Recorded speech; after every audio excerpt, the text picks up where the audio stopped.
Fala, galerinha, beleza? Estamos aqui para responder a nossa enquete lá do Instagram. Eu sou o professor Fontinelli, professor de Física e Matemática no estado de Goiás. E estamos aqui para responder a nossa enquete. Qual é o horário mais vantajoso para você abastecer seu carro?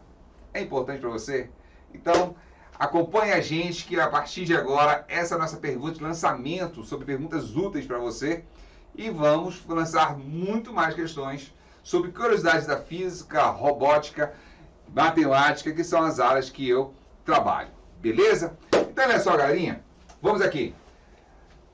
Qual o melhor horário? Às 6 horas da manhã, ao meio-dia, às 18 horas, finalizando a tarde, ou às 23 horas?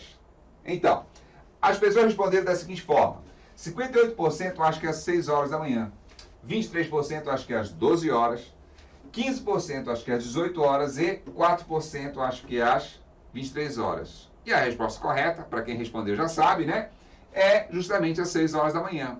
Mas aqui a gente não vai simplesmente falar para você qual é a resposta correta. Vamos demonstrar para você como é que chegamos em valor e qual o valor que você pode chegar a economizar se você fizer um abastecimento, por exemplo, às 6 horas da manhã. E por que às 6 horas da manhã?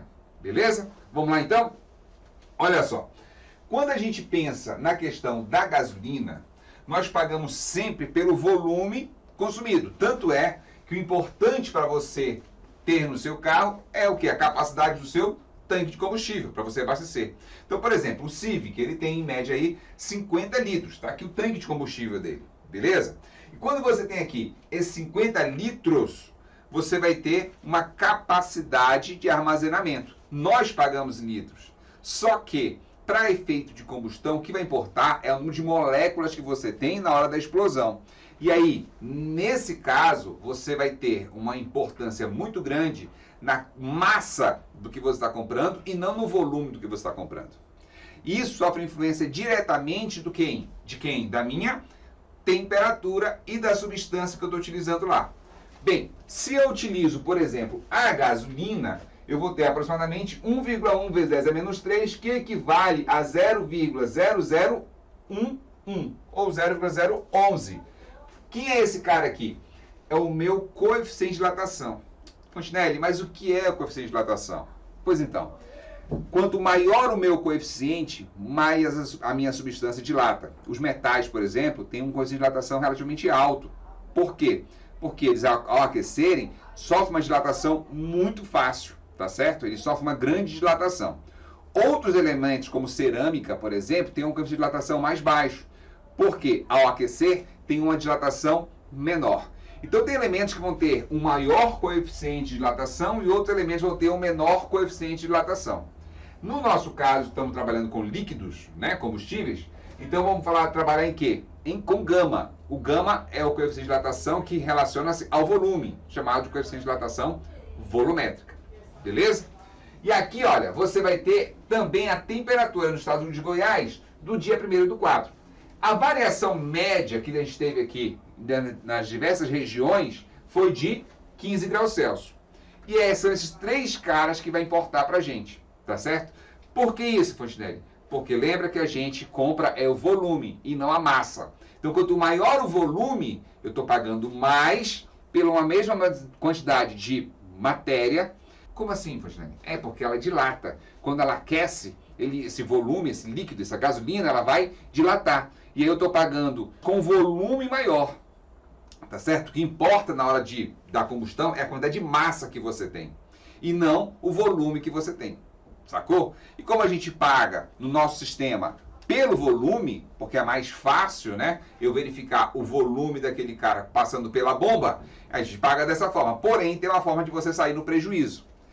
Bem, e aí como é que a gente faz para calcular esse prejuízo ou essa economia que você faz? Então, galera, o que acontece? Você tem uma variação de temperatura que provoca o aumento de volume. Aumentou a temperatura, o volume também vai aumentar.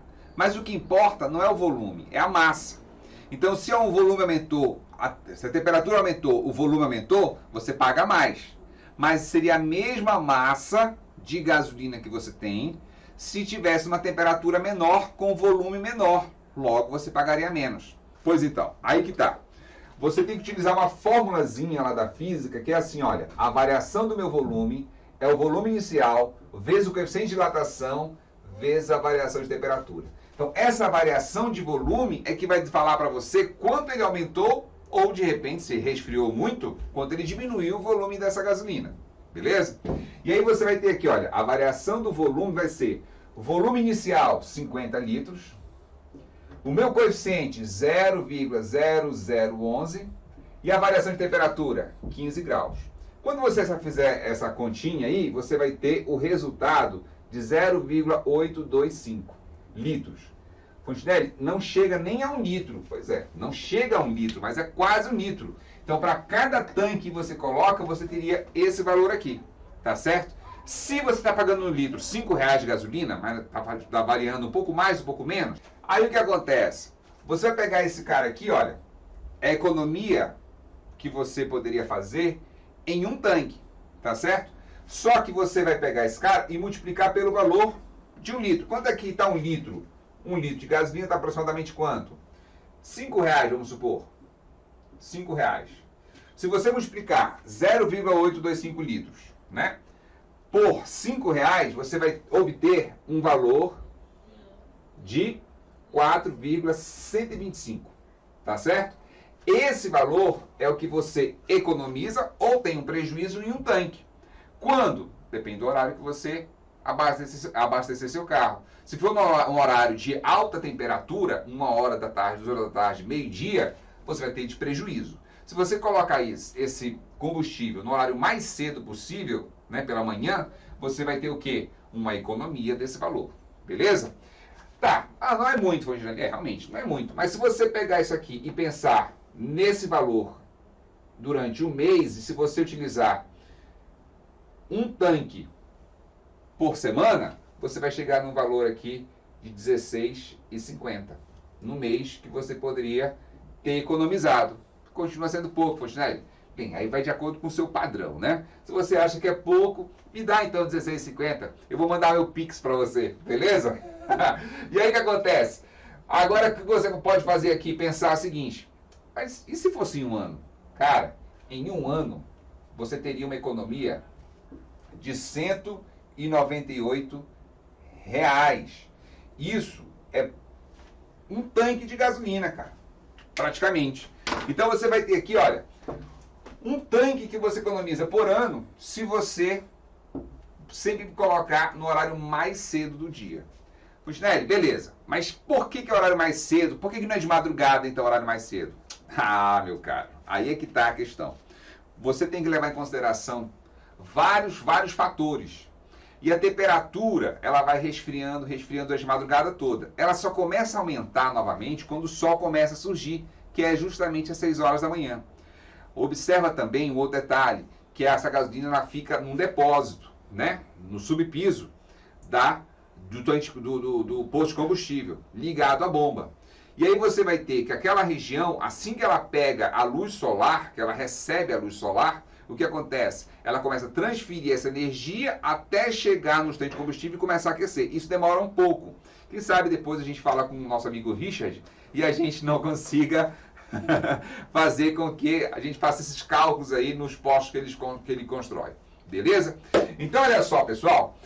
Eu tenho esse valor aqui e só para finalizar, vou mostrar para você, vou apagar isso aqui no passo de mágica e vamos continuar. Você vai ter a curva de temperatura em Goiânia de hoje, dia 6/4/2021. Então o que acontece? À meia-noite aqui 22 graus, lógico, pode variar de dia para outro, pode, mas o importante é que normalmente ele chega na temperatura mínima justamente nesse horário que eu vou falar aqui para você, olha. Às 2h21 continua diminuindo a temperatura, às 4h às 20 graus, e aí ele mantém até às 6 horas aqui 20 graus, quando o sol começa a surgir. Aí imediatamente a temperatura começa a aumentar. Como é o horário mais tarde para você, né, assim, poder acordar, ainda pegar a temperatura mínima, que é nesse intervalo aqui de 5, 6 horas, é o horário ideal que você tem até às 6, 6 e pouco da manhã. Quanto mais cedo, melhor. Depois disso, só bem tarde da noite. Aqui, se você pegar às 8 horas, tem umas variações interessantes, mas não chega na temperatura mínima, que é a 20 horas. Engraçado que lá nas alternativas, A segunda melhor opção que as pessoas acharam era meio-dia. E pelo contrário, meio-dia é o pior horário que você vai ter. Vai estar em torno de 28 graus Celsius para o dia de hoje. E quando você pega lá a menor quantidade de pessoas que teve, foram às 23 horas. Que é 23 horas é um horário já também melhor, bem melhor do que ao meio-dia. Beleza, galerinha?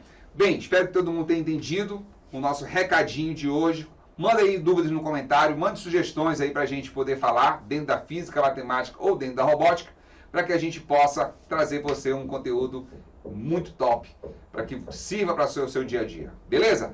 Valeu, galerinha, um abraço, até mais, até a próxima. Fui!